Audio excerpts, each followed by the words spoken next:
What sort of impact do you think next year's presidential race might have on America's engagement with the rest of the world and their willingness to really tackle some of these hard issues? Let me make a couple points.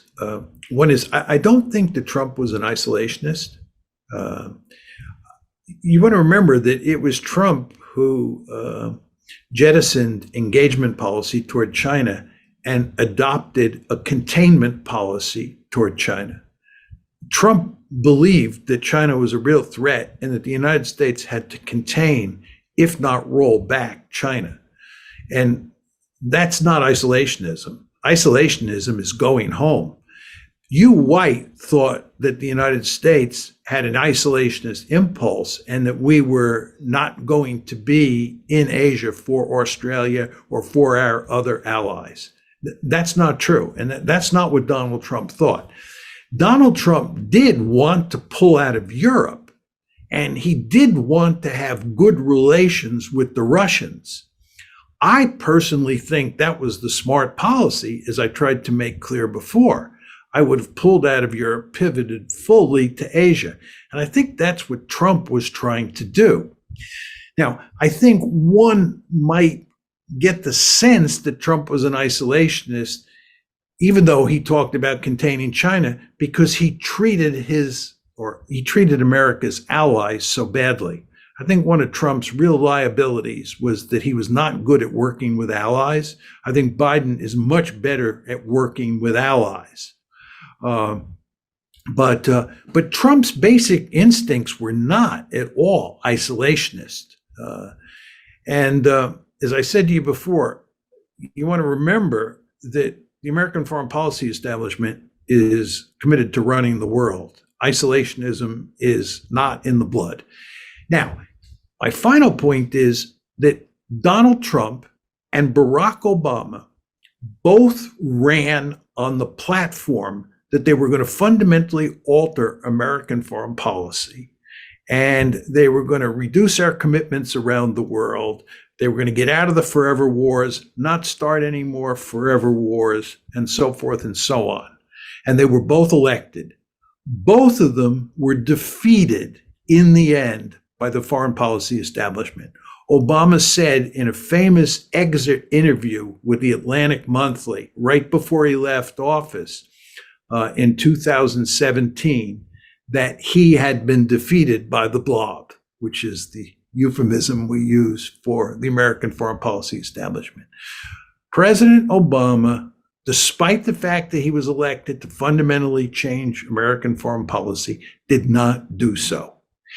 I would argue that the same was true with President Trump, except for China policy. And the reason that happened was not because of President Trump. It was because the underlying structure of the system went from unipolarity to multipolarity, just as Trump was coming into office. But if you think about Trump's relations with the Russians, just think about it. Trump said he wanted to have good relations with Vladimir Putin. He wanted to have good relations with Russia. Trump made it clear he wanted to put an end to NATO and get out. Well, NATO expansion continued under Trump.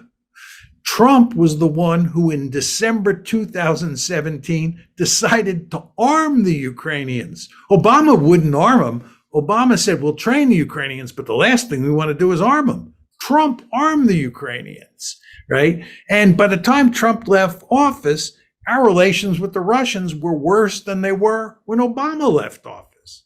This is despite Trump's intention of improving relations with the Russians. Now, you ask yourself, why was that the case? It's very simple. Trump was no match for the Blob. He was no match for the foreign policy establishment. And if he gets reelected in 2024, the idea that he's going to come in and fundamentally alter American foreign policy is extremely unlikely. It just doesn't work that way.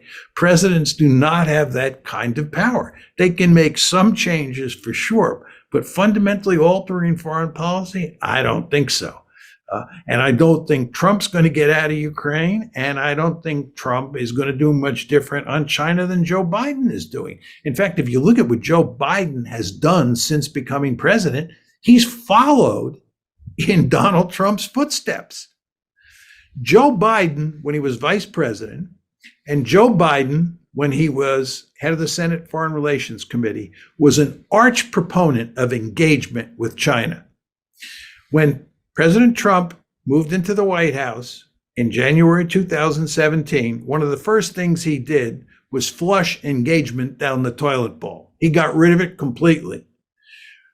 4 years later, when Biden replaces Trump in the White House, does he go back to engagement, which he had been a proponent of when he was vice president and head of the Senate Foreign Relations? No, he does not.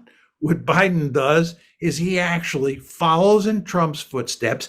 And indeed, one could argue he puts in place a tougher containment policy toward China than Donald Trump did.